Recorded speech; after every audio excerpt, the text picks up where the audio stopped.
தமிழகத்தினுடைய வரலாற்று பெருமைக்கு தனிப்பெரும் சான்றாக இருப்பது வானுயர்ந்து மேகம் தொடுகிற இந்த மாபெரும் செஞ்சிக்கோட்டை. இந்த செஞ்சிக்கோட்டை 3 பெரும் கோட்டைகளை உள்ளடக்கிய வரலாற்று பெருமைக்கு சொந்தம். இங்கே இருக்கிற முதல் கோட்டை ராஜகிரி, அடுத்து கிருஷ்ணகிரி, அடுத்து சந்திரராயன்துர்க்கம். இந்த 3 கோட்டைகளினுடைய சுற்றளவு சுமார் 12 கிலோமீட்டர் சுற்றளவை கொண்ட பாதுகாப்பு அரண்மிக்க மிகப்பெரிய புகழ் வாய்ந்த கோட்டை. இதனுடைய பரப்பளவை கணக்கிட்டு பார்த்தால் சுமார் 12,000 சதுர ஏக்கர் பரப்பளவு கொண்ட கோட்டை. இப்படி ஒரு பெரிய கோட்டை தென்னிந்தியாவிலேயே இல்லை என்று சொல்லுகிற அளவிற்கு ஒரு மிகப்பெரிய வரலாற்றின் பெருமையை தன்னகத்தே கொண்டிருக்கிற இந்த செஞ்சிக்கோட்டை இந்தியாவிற்கும் தமிழகத்திற்கும் குறிப்பாக விழுப்புரம் மாவட்டத்திற்கும் செஞ்சி மாநகருக்கும் பெருமை பேசுகிற பெருமையை சேர்த்திருக்கிற வரலாற்று பூமி. இந்த கோட்டையை யாரெல்லாம் ஆண்டார்கள், இந்த செஞ்சி மண்ணினுடைய மன்னர்களாக யாரெல்லாம் வாழ்ந்தார்கள் என்பதை கணக்கிட்டு பார்த்தால் மிகப்பெரிய சுமார் 200 மன்னர்களினுடைய ஆளுகைக்கு கீழ் 850 ஆண்டுகளிலே இந்த கோட்டை ஆளப்பட்ட வரலாறை வரலாற்று ஆய்வாளர்கள் பதிவு செய்திருக்கிறார்கள். பல்லவனும் சோழனும் இந்த மண்ணை ஆண்ட காலத்தில் இந்த செஞ்சிக்கு சிங்கப்புர நாடு என்று பெயர். அதற்கு பிறகு பல்வேறு விதமான மன்னர்களினுடைய ஆட்சி செஞ்சி கோட்டையிலே நடந்தது. குறிப்பாக தமிழ் மன்னர்களாக செஞ்சி பகுதியை சேர்ந்தவர்களாக இருக்கிற ஆனந்த கோன், அவர் மகன் கிருஷ்ணகோன், கோனேரி கோன், கோவிந்த கோன், புலியக்கோன், இந்த 5 மன்னர்களுடைய அரசாட்சி கிபி 1200 தொடங்கி கிபி 1330 வரையில் இந்த 5 மன்னர்களினுடைய ஆட்சி இந்த செஞ்சியிலே இருந்தது. ஆனந்த கோன் அரசாட்சி செய்த போது இந்த கோட்டைக்கு ஆனந்தகிரி என்று பெயர். அதற்கு முன்னால் இந்த ஆனந்தகிரிக்கு என்ன பெயர் என்று சொன்னால், செஞ்சி பகுதி வாழ் மக்களினுடைய குலதெய்வமாக இருக்கிற செஞ்சி நகரத்து மக்களினுடைய குலதெய்வமாக வணங்கி போற்றி விழா எடுக்கிற கமலக்கண்ணி அம்மனுடைய பெயரால் இது ஆதியில் கமலகிரி என்று அழைக்கப்பட்டது. பின்பு ஆனந்த கோன் ஆட்சி காலத்தில் இது ஆனந்தகிரி என்கின்ற பெயரை பெற்றது. அதற்கு பிறகு இப்பொழுது ராஜா கோட்டை, ராணி கோட்டை என்று பாமர மக்களால் பேசப்படுகிற நிலைக்கு வந்திருக்கிறது. அதற்கு அடுத்து இந்த கோட்டையினுடைய இன்னொரு பெயர் ராஜகிரி.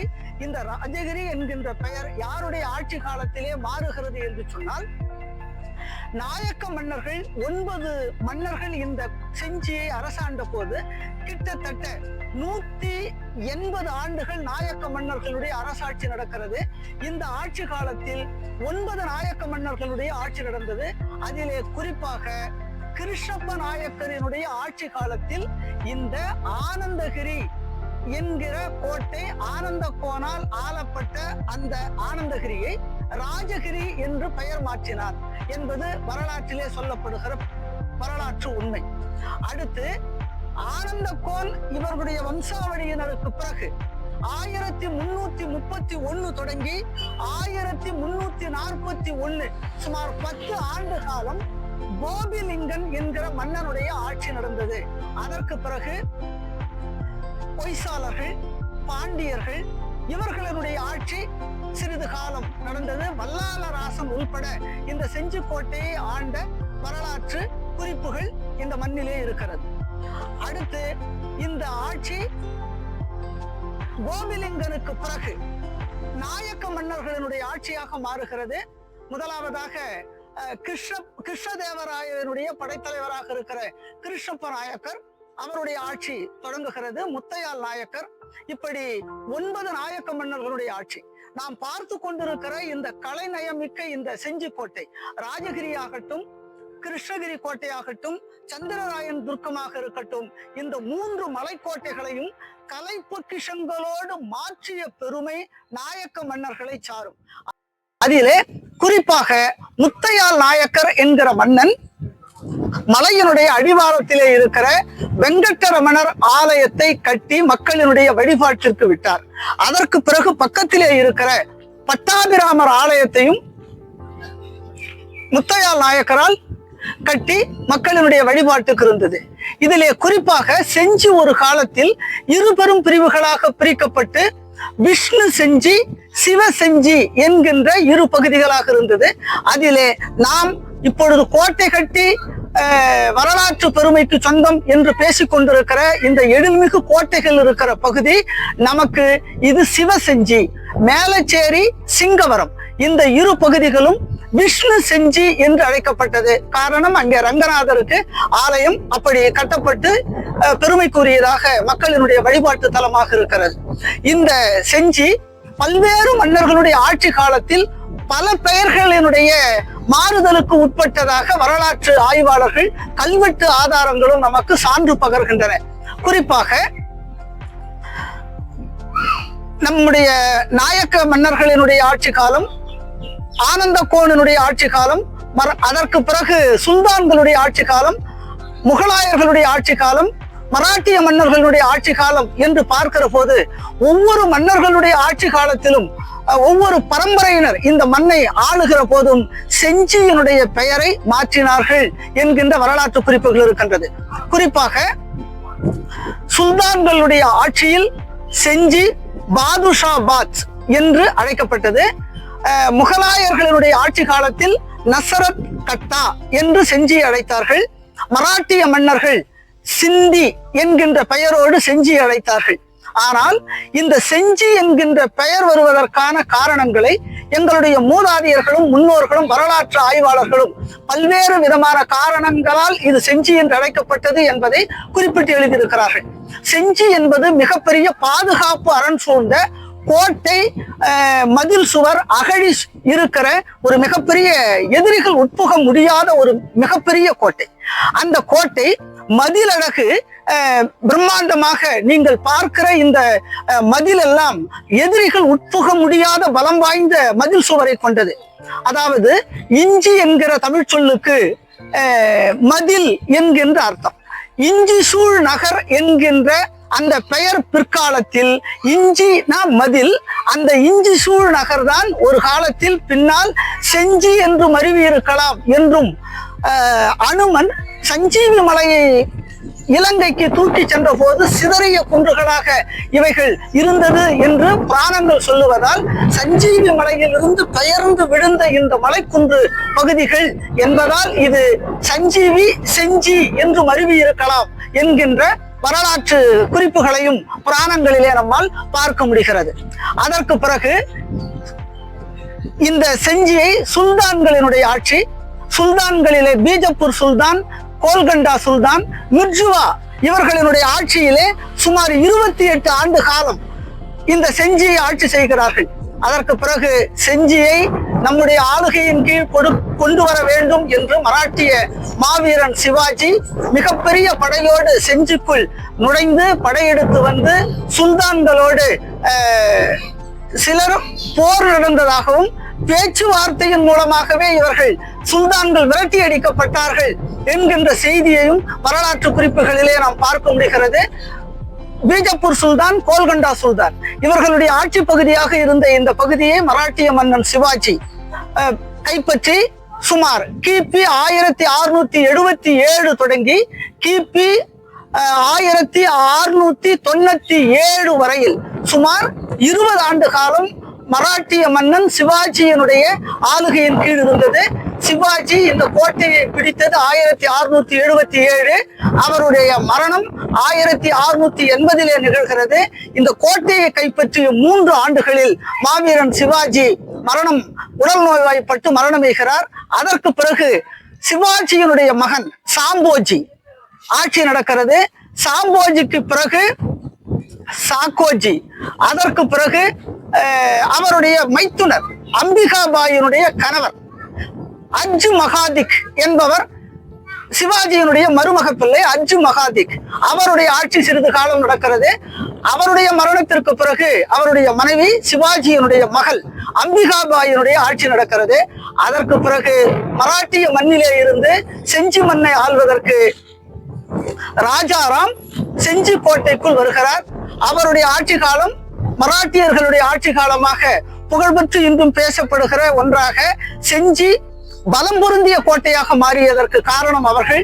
ஏனென்று சொன்னால் மதில் சுவர், அகழி, நம்முடைய ஆஞ்சநேயர் கோயிலுக்கு அருகிலே இருக்கிற ராமசெட்டி குளம், சக்கர குளம் இவைகளை எல்லாம் கட்டி நீர் ஆதாரங்களை பெருக்கியதும், கோட்டையை பலம் பொருந்திய மதிலையும் அகழியை அமைத்ததும் இவர்களுடைய ஆட்சி காலத்திலே என்று வரலாற்று குறிப்புகள் பேசுகின்றன.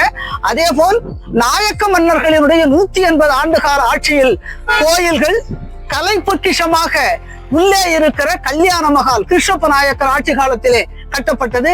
உள்ளே இருக்கிற உடற்பயிற்சி கூடம், வரி உழவர்கள் குடிமக்கள் தங்களுடைய மன்னனுக்கு கொடுக்கிற வரி வருவாயாக இருக்கிற உணவுப் பொருள்கள், அதாவது நெல், கோதுமை, நெல், கம்பு, கேழ்வரகு போன்ற பொருள்களை வரி செலுத்துகிற போது சேகரித்து வைப்பதற்காக 4 நெற்களஞ்சியங்கள், இப்படி பல்வேறு விதமான எழில்மிக்க கலை பொக்கிஷங்களை அமைத்த பெருமை கிருஷ்ணப்ப நாயக்கரை சாரும்.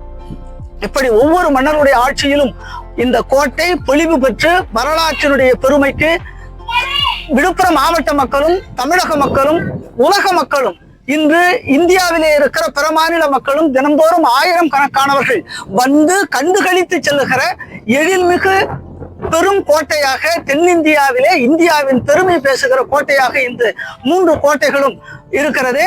இதிலே மராட்டிய மன்னர்களுடைய ஆட்சி வந்த பிறகு அவுரங்கசீப் இந்த கோட்டையை எப்படியாவது பிடித்துவிட வேண்டும் என்று முடிவு செய்து தன்னுடைய அமைச்சன் ஆசாத் கான், அவருடைய மகன் ஜூல் பிர்கானை படைத்தளபதியாக நியமித்து தன்னுடைய இளைய மகன் காம்பாக்ஷா இருவரையும் செஞ்சியின் மீது படையெடுக்க சொல்லி ராஜாராமை போரிலே தோற்கடித்து விட்டு செஞ்சி கோட்டையை கைப்பற்றுங்கள் என்று ஆணையை பிறப்பித்து படை வீரர்கள் செஞ்சியிலே வந்து முகாமிடுகிறார்கள். அந்த முகாமிலே பல்வேறு விதமான படைத்தளபதிகள் இருந்ததாக வரலாற்று குறிப்புகள் இருக்கின்றன. காம்பாக்ஷா, அடுத்து பீம்சிங், தௌலத் கான் இவர்களெல்லாம் படைத்தளபதிகளாக இருக்கிறார்கள். ஜூல் பிர்கான் ராஜாராமனுடைய படைகளை வெளியே கொண்டு வர அனுமதிக்காமல் 7 ஆண்டுகள் இந்த மண்ணிலே முற்றுகை போர் நடக்கிறது. இந்த முற்றுகை போரில் ராஜாராமனுடைய படை கோட்டையை விட்டு வெளியேறாமல் முகலாயர்களுடைய படை தடுக்கிறது. முகலாயர்களுடைய படை கோட்டைக்குள்ளே போக முடியாமல் மராட்டியர்களுடைய படை, ராஜாராமனுடைய படை தடுக்கிறது. இந்த இரு பெரும் போர்க்களங்களிலே கிட்டத்தட்ட மராட்டிய போர் வீரர்கள் 12,500 பேரும், இஸ்லாமிய போர் வீரர்கள் அவுரங்கசீப்பினுடைய படையிலே 13,500 பேரும், 26,000 பேர் இந்த 7 ஆண்டுகளிலே கொல்லப்பட்டார்கள், வீரமரணம் அடைந்தார்கள் என்கின்ற வரலாற்று குறிப்புகளை வரலாற்று ஆய்வாளர்கள் பதிவு செய்திருக்கிறார்கள். இப்படி பல போர்களையும் பல தியாகத்தையும் பல வீரத்தையும் சொல்லுகிற கோட்டையாகத்தான் இன்று இந்தியாவிலே பெருமை பேசுகிற கோட்டையாக இருக்கிறது. அதற்கு பிறகு முகலாயர்களினுடைய ஆட்சி 1697 தொடங்கி முகலாயர்களுடைய ஆட்சி வருகிறது. அப்பொழுது பந்தேல்கண்டில் இருந்து, மத்திய பிரதேஷ் பந்தேல்கண்டில் இருந்து அவுரங்கசீப்பினுடைய பிரதிநிதியாக ஸ்வரூப் சிங், ரஜபுத்திர வீரன், அந்த அவுரங்கசீப்பினுடைய பல வெற்றிகளுக்கு அடித்தளமிட்டவர், படை நடத்தியவர். அந்த வகையிலே அவரை செஞ்சி ஆள்வதற்காக அனுப்புகிறார்கள். அப்படி கிபி 1700 தொடங்கி 1714 ஜனவரி மாதம் வரையில் ஸ்வரூப் சிங்கினுடைய ஆட்சி நடக்கிறது. முகலாய சக்கரவர்த்தி அவுரங்கசீப்பிற்கு 70 லட்சம் ரூபாய் வரி பாக்கி செலுத்தாமல் விட்ட காரணத்தால் உடல் நலம் குன்றி நோய்வாய்ப்பட்டு படுத்த படுக்கையாகி ஜனவரியில் உயிர் நீக்கிறார். அந்த செய்தியை கேட்டு பந்தேல்கண்டில் இருந்து ராஜா தேசிங்கு தன்னுடைய இளமனைவி ராணிபாயை அழைத்துக் கொண்டு செஞ்சி மாநகரம் வருகிறார். செஞ்சி கோட்டையில் ஆட்சி அதிகாரத்தை கைப்பற்றிக் கொள்கிறார். அதற்கு பிறகு அவுரங்கசீப் அவர்களுடைய வாரிசுகளிடம் அனுமதி பெறாமலே இவர் கோட்டையிலே தன்னிச்சையாக முடிசூட்டி கொண்டார் என்கின்ற உணர்வோடு இரு ஆற்காட்டு நவாப்பிற்கும் அவுரங்கசீப்பினுடைய பிரதிநிதிகளுக்கும் ராஜா தேசிங்கிற்கும் மனக்கசப்பு ஏற்படுகிறது. இது ஒரு பெரிய போராக வெடிக்கிறது. தேசிங்கராஜன் 10 ஆண்டுகள் இந்த மண்ணை ஆண்டவர். அப்பொழுது தோடர்மால் என்பவர் ஆற்காட்டு நவாப் சாதுத்துல்லா கானினுடைய கடிதத்தை எடுத்துக்கொண்டு 50 குதிரை வீரர்களோடு இங்கே இருக்கிற வெங்கடரமர ஆலயத்தினுடைய பக்கத்தில் முகாமிட்டு தங்கி வரியை செலுத்துவதற்கான செய்தியை ராஜா தேசிங்குக்கு அனுப்புகிறார். அப்படி அனுப்பப்படுகிற போது அது ஒரு பெரிய பொருட்டாக எண்ணாமல் தேசிங்கராஜன் பக்கத்திலே இருக்கிற சிங்கவரம் கோயிலிலே இருக்கிற ரங்கநாதர் பெருமாளை வணங்குவதற்காக செல்கிறான். அந்த இடத்திலே கோட்டையிலே இருக்கிற தேசிங்கராஜனுடைய பிரதிநிதிகள் தோடர்மால் வந்திருக்கிறார். வரி கேட்டு வரியை செலுத்த கடிதம் கொண்டு வந்திருக்கிறார் என்கிற செய்தியை சொல்லுகிற போது இது போராக மாறும் என்கின்ற உந்துதலில் நேராக ரங்கநாதரை வணங்கிவிட்டு அடுத்து மேலச்சேரி காட்டுக்குள்ளே இருக்கிற தன்னுடைய மூதாதியர்களினுடைய சமாதியில் சென்று கல்லறையில் வணங்கிவிட்டு மீள கோட்டைக்குள் வருகிறான். தோடர்மாலினுடைய கடிதத்தையோ தோடர்மாலையோ மதிக்கவில்லை என்கின்ற செய்தி ஆற்காட்டு நவாப்பு சாதுத்துல்லா கானுக்கு போகிறது. தோடர்மாலை சந்திக்க தேசிங்கு வருகிற போது தோடர்மால் கூடாரத்தை விட்டு வெளியே வந்து வரவேற்க தேசிங்கராஜன் குதிரையை விட்டு கீழே இறங்காமல் பேசினான் என்கின்ற மரியாதை குறைவான நிகழ்வு.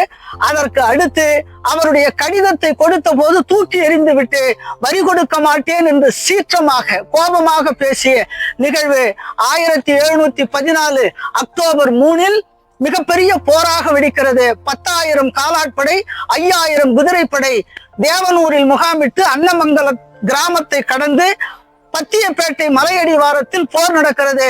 சிறும் படையை வைத்துக் கொண்டிருக்கிற தேசிங்கு மன்னன் தன்னுடைய தோழன் மகமத் கானினுடைய உதவியோடு படை நடத்தி 500 காலாட்படை, 350 குதிரைப்படை, 850 படை வீரர்களோடு மிகப்பெரிய 15,000 படை வீரர்களை எதிர்கொண்டு மகமத் கானும் தேசிங்கராஜனும் வீரமரணம் அடைகிறார்கள். தேசிங்கராஜனுடைய உடல் தகனம் ராமசெட்டி குளத்தினுடைய கரையிலே ஆற்காட்டு நவாப்பால் கொண்டு வரப்பட்டு அந்த தேசிங்கராஜனுடைய உடல் அனூப் சிங் தேசிங்கராஜனுடைய சித்தப்பா மகனால் எரியூட்டப்படுகிறது.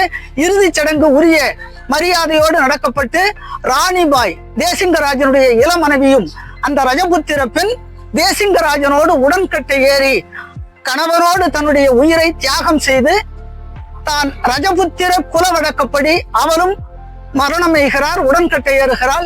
இன்று வரை செஞ்சி மக்களுடைய மனதில் இந்த கோட்டை பல்வேறு விதமான மன்னர்கள் ஆண்டிருந்தாலும் கூட இறுதியாக தன்னுடைய வரி செலுத்த மாட்டேன் என்கிற உரிமைக்காக போராடி உயிர் நீத்த தேசிங்கராஜனும் ராணிபாயும் இன்று வரை செஞ்சி மக்கள் மனதிலே ராணி கோட்டை, ராஜா கோட்டை என்று சொல்லுகிற அளவிற்கு இன்று செஞ்சி மக்களால் நடந்து கொண்டிருக்கிற நிகழ்வு. அதற்கு பிறகு இந்த செஞ்சி கோட்டை பிரெஞ்சு படை வீரர்களால் புசி என்கின்ற தளபதியின் கீழ் போர் நடக்கிறது. ஆற்காட்டு நவாப்பு சாதுத்துல்லா கான், அதற்கு பிறகு அவருடைய மைத்துனர் சதத்தியர் கான் ஆட்சி நடக்கிறது.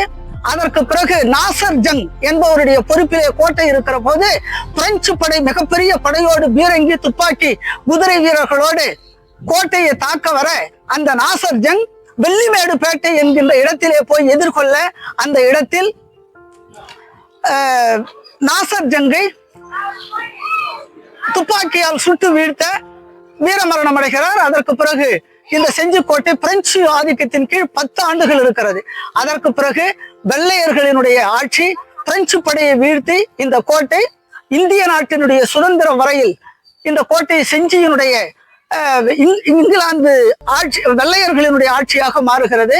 அப்பொழுது இந்த கோட்டையை இறுதியாக இடித்து விடலாம் என்று சவுத் ஆர்காட் டிஸ்ட்ரிக்ட் கலெக்டரா இருக்கிற காரோ என்கிற ஆட்சியர் வெள்ளை அரசாங்கத்திடம் அனுமதி கேட்க கோட்டையை இடிக்க கூடாது என்று சொல்லியதன் விளைவாக இந்த கோட்டை இன்றும் நம்முடைய மண்ணின் வரலாறை 850 ஆண்டுகளாக சொல்லிக் கொண்டிருக்கிறதே. அப்படி பெருமைமிக்க கோட்டை இப்பொழுது யுனெஸ்கோ நிறுவனம் உலக பாரம்பரிய சின்னமாக இந்த 3 கோட்டைகளையும் தேர்வு செய்து அறிவித்திருப்பது செஞ்சிபாழ் பகுதி மக்களுக்கும் இதற்காக முன்னெடுப்பு செய்த அத்தனை பிரதிநிதிகளுக்கும் ஒரு மற்றற்ற மகிழ்ச்சி.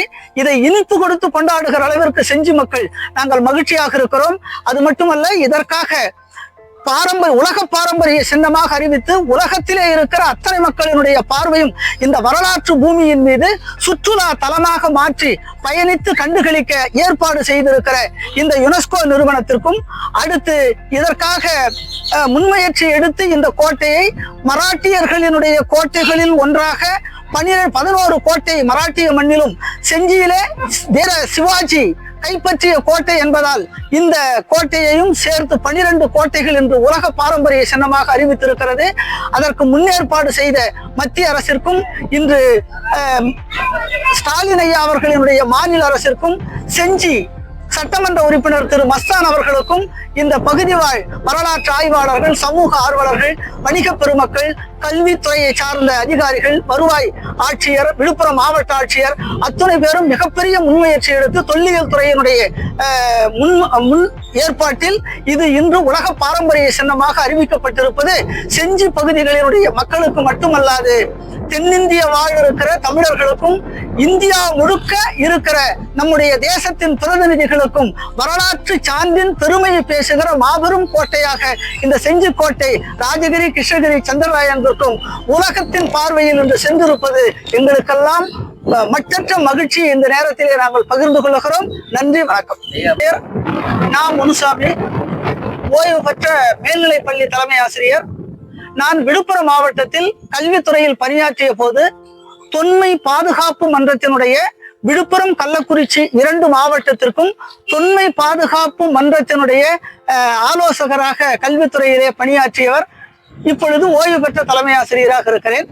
வரலாற்றை தெரிந்து கொள்ளுகிற ஆர்வத்தில் அத்தனையும் தேடி பிடித்து படித்து மாணவர்களுக்கும் மக்களுக்கும் தெரிவிக்க வேண்டும் என்கின்ற பெரிய ஆர்வத்தோடு இன்று உங்களை நான் சந்தித்திருக்கிறேன். நன்றி.